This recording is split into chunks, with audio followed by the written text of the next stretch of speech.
이제 오늘 누가복음 20장 말씀 마지막인데 보면 이제 끊임없이 예수님의 사역을 비난하고 또 멸시하고 때로는 조롱하고 대적하는 바리새인들, 서기관들, 종교 지도자들 끊임없이 주님의 사역 그리고 예수님에 대해서 비난하고 그리고 인정하지 않잖아요. 메시아로 인정하지 않는데 오늘은 정말 이스라엘 백성들 가운데 유대인들 가운데 가장 그들이 존경하고 위대하다고 생각하는 왕이 누구냐? 다윗이거든요.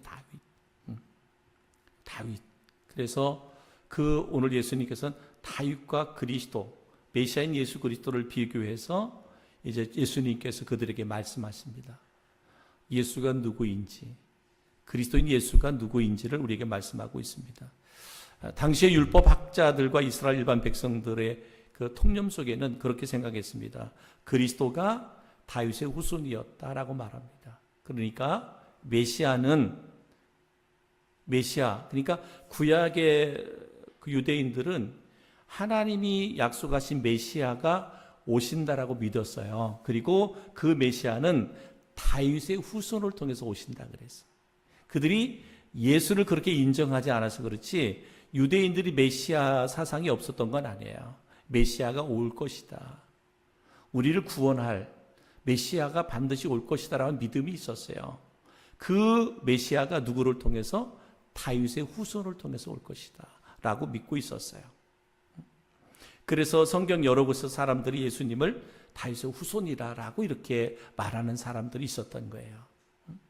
예수님이 친히 본인이 메시아다, 내가 그리스도다라고 외쳤고 또 그것을 믿고 또 따르는 무리들이 있었습니다. 그래서 마태복음 9장 27절에 보면 예수께서 거기에서 떠나가실새 두 맹인이 따라오며 소리질러 이르되 다윗의 자손이여 우리를 불쌍히 여겨서 싸더니 그랬어요.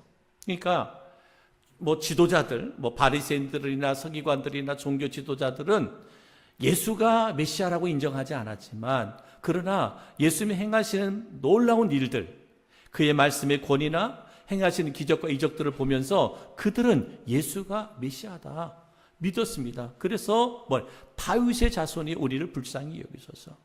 다윗에게서 태어난 예수 메시아, 그분이 우리의 구원자다. 그래서 우리를 불쌍히 여겨달라라고 말씀하고 있습니다. 그리고 다윗 자신도 생전에 자신의 후손 가운데서 그리스도가 태어날 것을 알면서 그리스도를 뭐라고 지칭했냐? 주라 지칭했어요. 오늘도 44절 말씀에 보면 주라고 지칭을 합니다. 누구를? 그리스도를 주라 지칭합니다. 그래서 주님은 바로 이러한 다윗의 말을 인용해서 율법학자들과 일반 백성들의 그릇된 그리스도관, 그들이 가지고 있는 잘못된 그리스도 메시아관에 대해서 이렇게 시정하게 됩니다. 그러니까 그들은 이렇게 생각했어요. 그리스도가 결코 다윗 정도의 정치적인 능력을 발휘하는 영웅이 아니라는 거예요. 그 유대인들이 생각할 때는 다윗과 같은 위대한 왕이 나와서 지금 로마의 식민지하에 있는데 다윗 같은 위대한 왕이 나와서 모든 주변의 이방 나라를 다 심판하고 정말 이 이스라엘이 그 중심에 설 수 있는 그러한 메시아, 그러한 그리스도가 태어났으면 좋겠다라고 하는 그러한 메시아관을 가지고 있었어요. 그런데 오늘 예수님께서 그들에게 말씀하고 있는 그리스도 메시아관은 뭐냐? 너희들이 생각하는 다윗과 같은 위대한 왕이 나와서 정말 모든 정치적인 자유, 평화, 이 모든 것을 줄 거라고 생각했던 그러한 메시아관이 아닌 예수님은 뭐예요? 우리의 인간의 근본적인 문제, 바로 죄의 문제를 해결하기 위해서 오신 그 메시아. 그러니까 유대의 지도자들하고 예수님이 말씀하시는 말씀이 다른 거예요. 그들이 생각하는 메시아는, 그들이 생각하는 그리스도인은 정치적으로 지금 사회 현상에서 그들에게 자유함을 주고 평화를 줄 수 있는 그러한 메시아를 원하는데 예수님은 그게 아니야.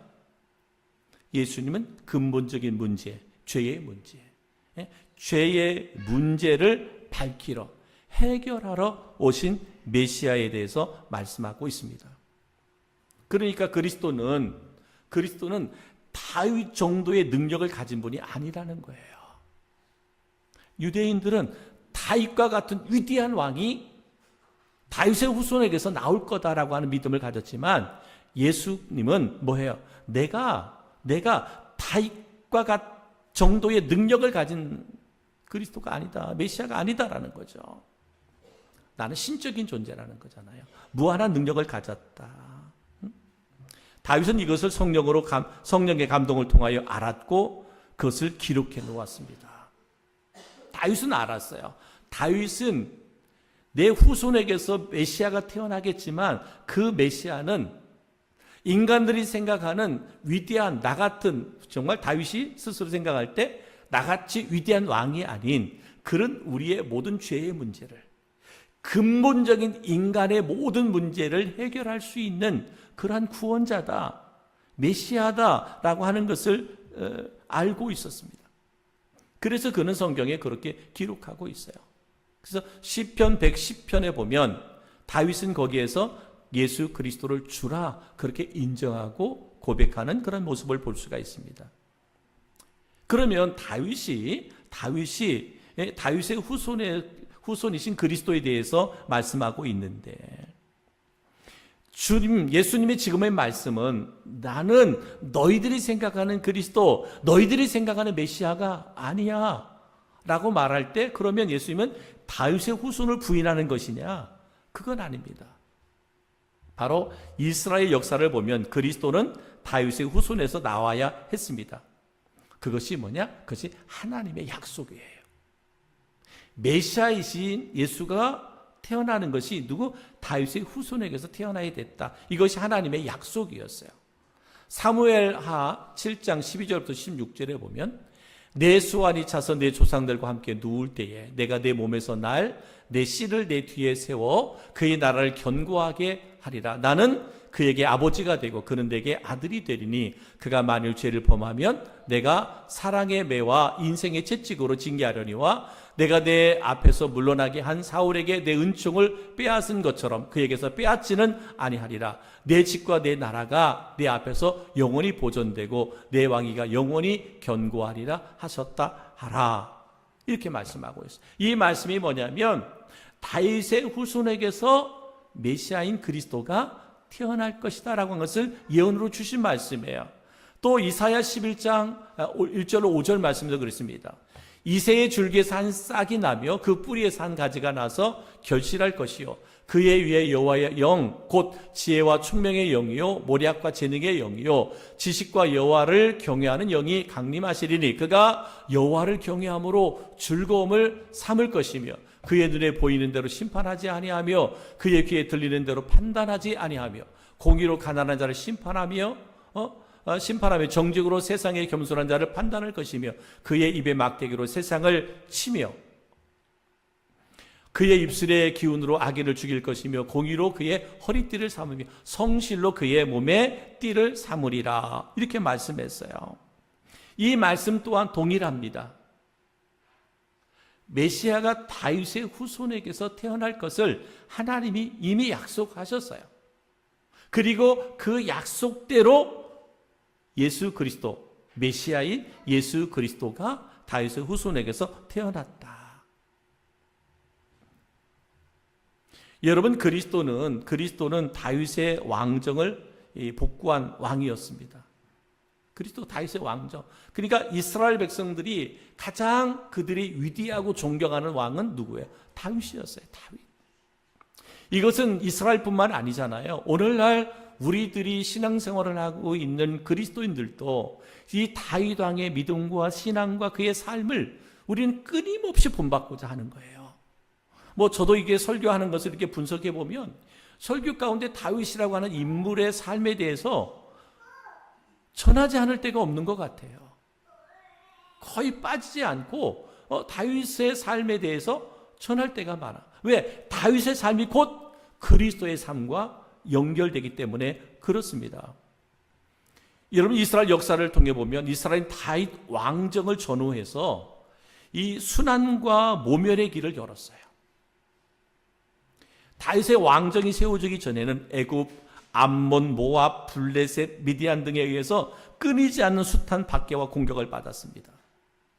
끊임없이 이스라엘은 주변의 나라들로부터 엄청난 핍박을 받았어요.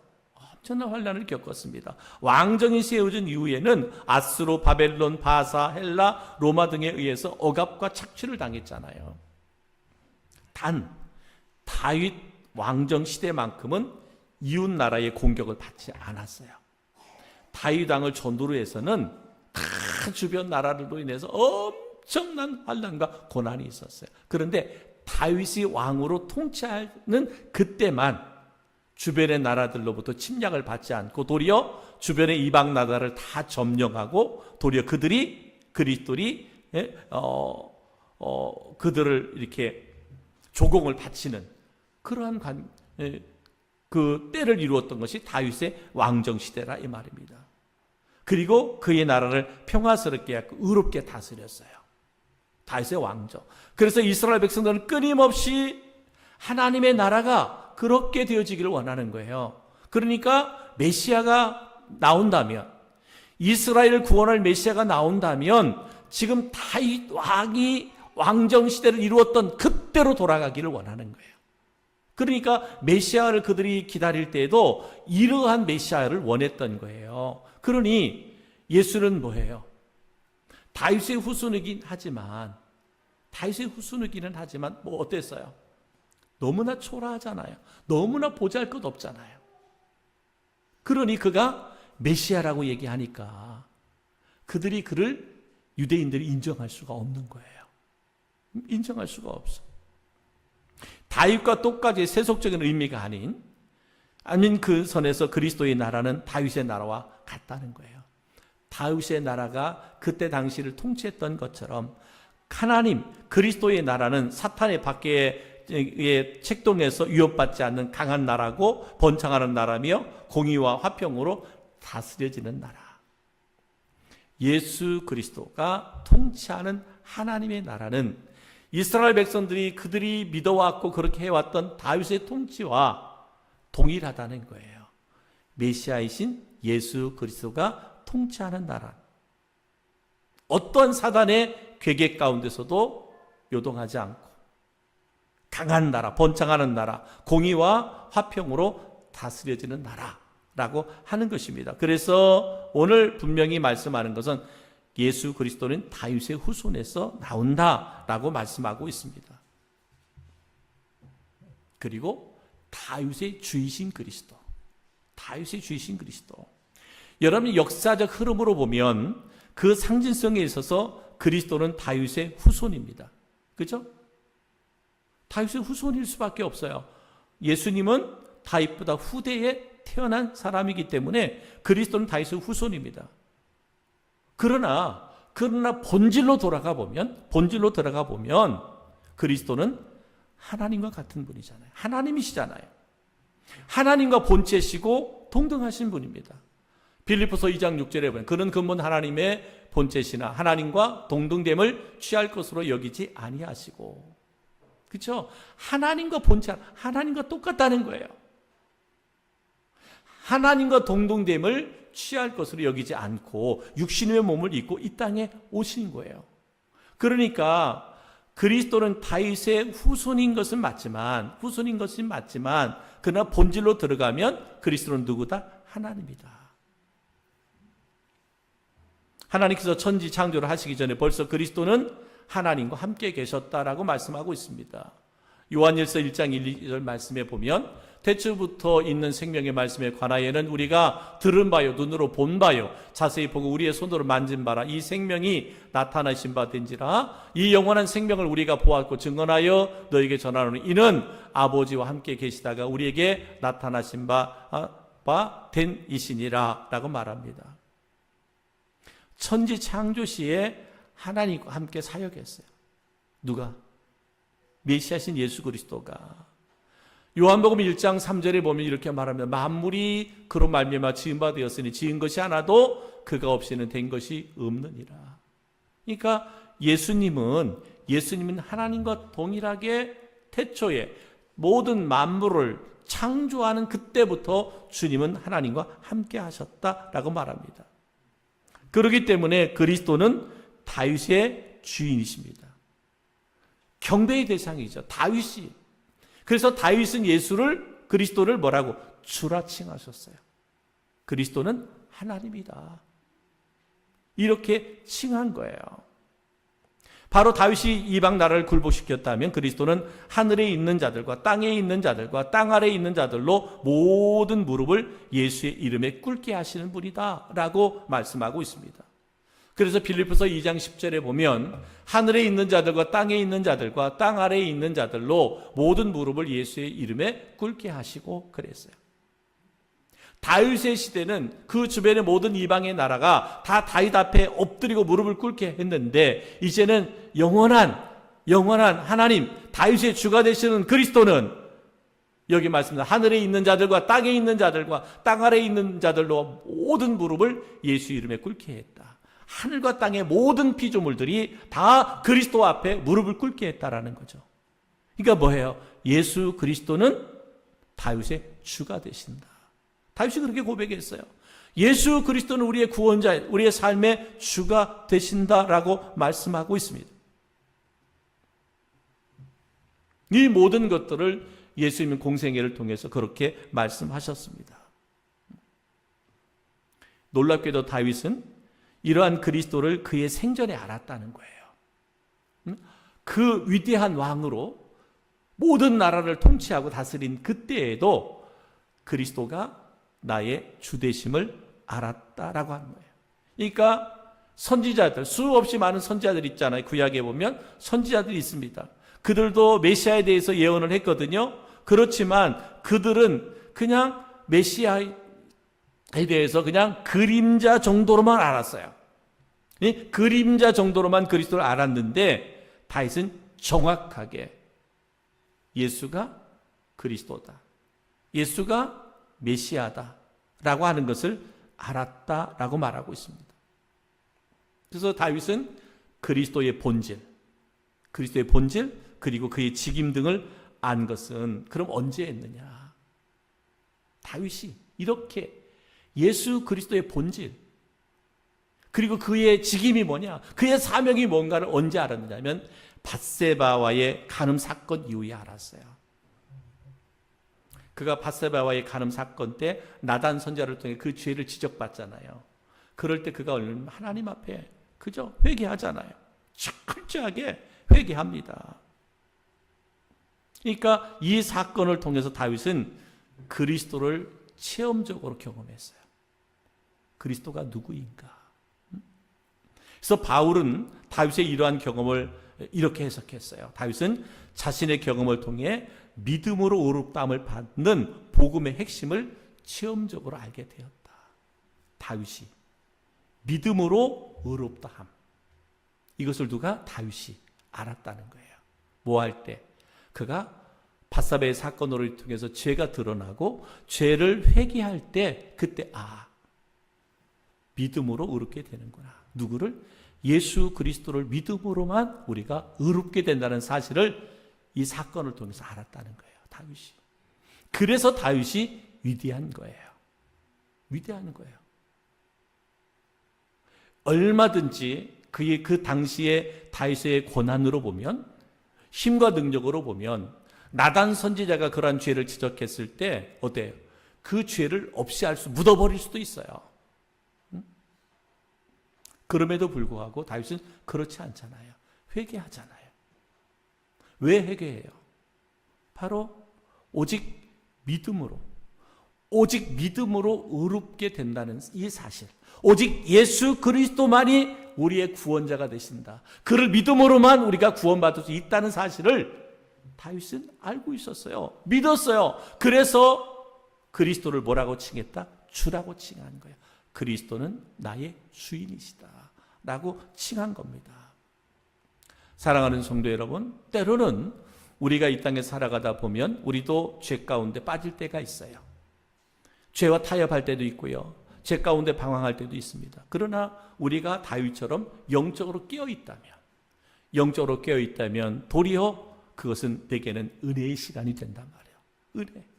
그러니까 다윗이 그런 죄를 범하지 말아야 되지만, 그런데 그 죄 가운데 바르게 믿고 회개하였더니 그의 인생에서 예수가 그리스도다, 오직 믿음으로 의롭게 된다라고 하는 은혜를 경험하게 되잖아요. 그래서 예수를 나의 주다, 이렇게 고백할 수 있었습니다. 다윗이 알고 있던 그리스도, 그분은 대제사장인 그리스도예요. 다윗은 먼저 그의 모든 인간의 죄라인이라는 사실을 알았습니다. 그래서 시편 51편 5절에 내가 죄악 중에 출생하였음이며 모친이 죄적인 나를 잉태하였나이다 라고 고백했습니다. 여러분, 죄는 실수로 짓는 것이 아니라 아담 이후에 본성적으로 짓는 것임을 다윗은 알았어요. 그리고 모든 인간의 죄 때문에 죽는다는 사실도 알았어요. 그러므로 죄의 속함을 얻기 위해서 드리는 제사가 결코 인간의 죄를 없애지 못한다는 것. 아무리 우리가 속죄의 제물을 죄를 드린다 할지라도 그것이 우리를 구원할 수 없다. 우리가 드리는 제사가, 구약시대에 드렸던 제사가 완벽한 제사가 될 수 없다라는 것을 다윗은 알았어요. 오직 예수 그리스도의 십자가의 죽으심을 통한 죄사함이 완전한 구원을 이룰 수 있다는 이 사실을 그가 알게 되었다라고 하는 겁니다.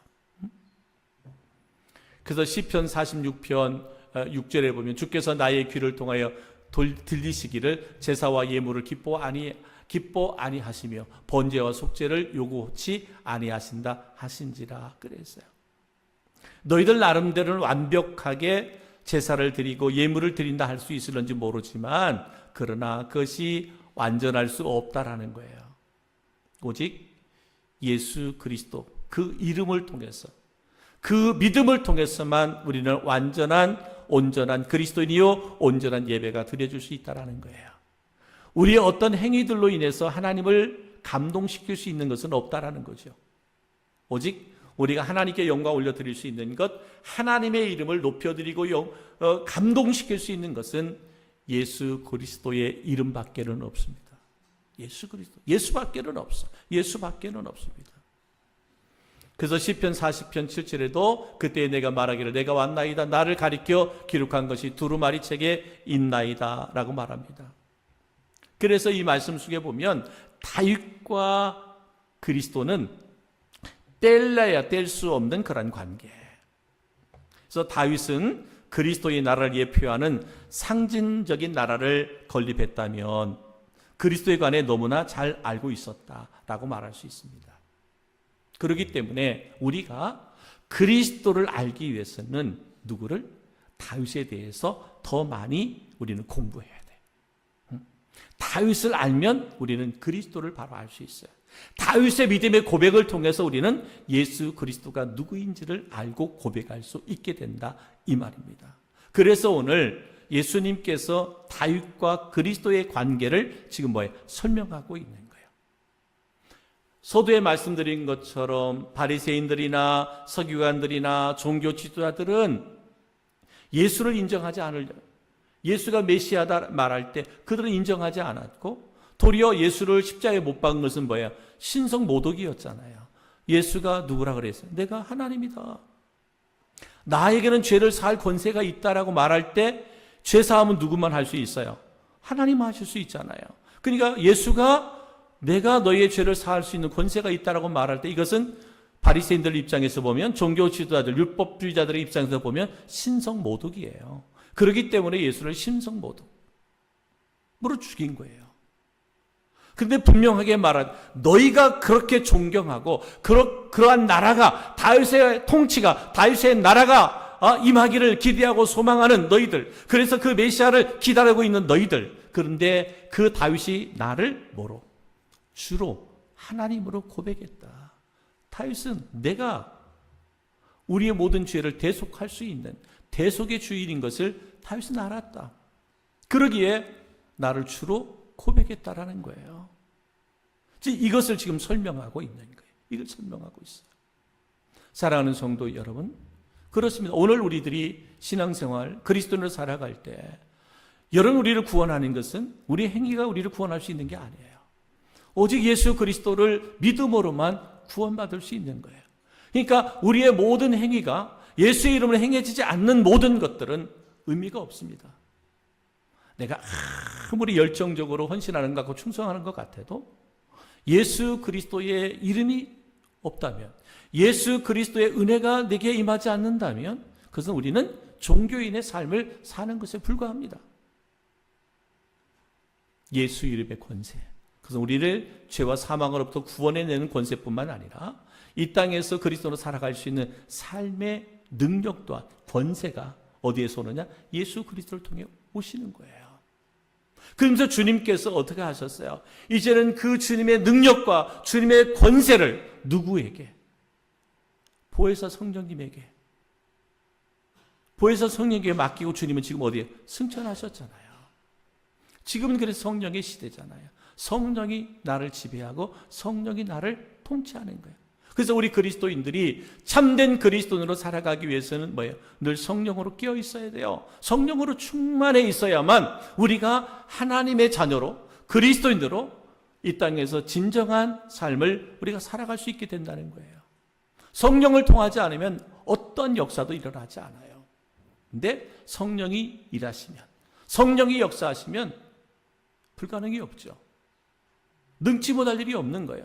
하나님이 하시면, 성령 하나님이 하시면 모든 것이 되는 거예요. 바로 다윗이 예수를, 그리스도를 주로 인정하고 고백했던 것처럼 이제 그 인정하고 고백하는 우리들 가운데 하나님의 영이신 성령께서 우리를 지금 다스리고 통치하고 지배하고 있다 이 말입니다. 그러니까 아무리 우리가 교회 생활을 열심히 해도 내 안에 하나님의 영이 충만하지 않아 하나님의 영으로 하지 않는 것은 다 뭐예요? 육의 일과 똑같은 거예요. 사람의 일인 거예요. 여러분, 하나님이 영광 받지 않으면 그것은 뭐예요? 하나님의 일이 아니잖아요. 하나님의 뜻이 이루어지지 않는다면 그것은 뭐예요? 그것은 육신, 나의 일이잖아요. 나의 일이에요. 그렇기 때문에 오늘 이 다윗과 그리스도의 관계를 통해서 오늘 우리가 온전한 삶을 살아가야 되는 이유에 대해서 말씀하고 있습니다. 그러면서 서기관들에 대해서 이렇게 말씀하고 있습니다. 당시의 사회에서 율법교사인 서기관들은 법적 대리인의 기능을 했습니다. 그래서 당시에 의지할 때가 마땅치 않고 사회적 지위가 빈약한 과부들은 서기관들에게 자신의 재산을 맡겼어요. 법적인 보호를 받기도 하였어요. 그러니까 그 어려운 사람들, 특별히 이제 과부로 지칭을 했는데 자기 힘이 없는 사람들은 자신의 재산을 서기관들에게 맡겼어요. 그러면 서기관들이 법적으로 그들을 잘 이렇게 그 재산을 보호해 줄 수 있게 했다 이 말입니다. 근데 물질에 눈이 어두운 탐욕스러운 서기관들이 자신들에게 주어진 직권을 악용해서 가난하고 불쌍한 과부들의 재산을 착복하는 일들이 많았어요. 믿고 맡겼는데 나중에 보니까 그들이 그것을 착복하는 거예요. 이러한 범죄는 예수님의 분노를 사기에 충분했습니다. 그러니까 우리에게 주어진 권위나 권력은 주어진 직위 또는 직책을 올바르게 감당하기 위해서 정말 목적으로 부여되는 게 합당하게 쓰여져야 된다는 것을 이 서기관들을 통해 예수님께서 말씀하고 있어요. 또 본래의 의미나 목적이 벗어나 개인적인 탐욕이나 그러한 방편으로 사용되어지는 경우 자신은 물론 주위 사람들에게 파멸하기로 이끌어 간다라고 하는 것을 지금 서기관들을 통해서 주고 있습니다. 오늘날도 여러분 우리가 믿음 생활하면서 우리가 서기관들, 하나님께서 나에게 하나님의 자녀로서의 권한을 주셨잖아요. 특권을 주셨잖아요. 그 특권을 하나님의 영광을 위해서 사용하지 않고 인간의 욕심을 가지고 욕심대로 살아간다면, 그것을 제대로 관리하지 않고 사용하지 않는다면 결국은 뭐예요? 그것이 우리를 파멸의 길로 이끌어가는 것이 된다라고 하는 것을 오늘 서기관들을 통해서 말씀하고 있습니다. 또 하나 예수님께서 지적하는 것들이 뭐냐면 서기관들의 외식하는 삶을 지적했어요. 서기관들이 외식하는 삶. 기도는 사람이 하나님께 올리는 향로이며 호소이며 대화입니다. 기도라고 하는 것은 즉 기도는 하나님을 향하여 드리는 인간의 가장 경건한 행위가 기도라는 거예요. 하나님께 올려지는 향이에요. 정말 우리의 간절한 호소고 하나님과의 대화예요. 그래서 계시록 8장 3절에 보면 또 다른 천사가 와서 제단 곁에 서서 금향로를 가지고 많은 양을 받았으니 이는 모든 성도들의 기도와 합하여 보좌 앞 금제단에 드리고자 함이라 그랬어요. 성도의 기도는 뭐라 그랬어요? 이 성도의 기도는 이게 그 보좌와 합하여서 앞 금제단에 드려진다라는 거예요. 기도라는 것이 이와 같이 귀하고 복되다는 거예요. 또 예레미야 33장 1절로 3절에도 보면 이렇게 말합니다. 예레미야가 아직 시대 뜰에 갇혀 있을 때에 여호와의 말씀이 그에게 두 번째로 임하시니라. 이르시되 이를 행하시는 여호와 그것을 만들며 성취하시는 여호와 그의 이름을 여호와라 하는 이가 이와 같이 이르시되 너는 내게 부르짖으라. 내가 내게 응답하겠고 내가 알지 못하는 크고 은밀한 일을 내게 보이리라 그랬습니다.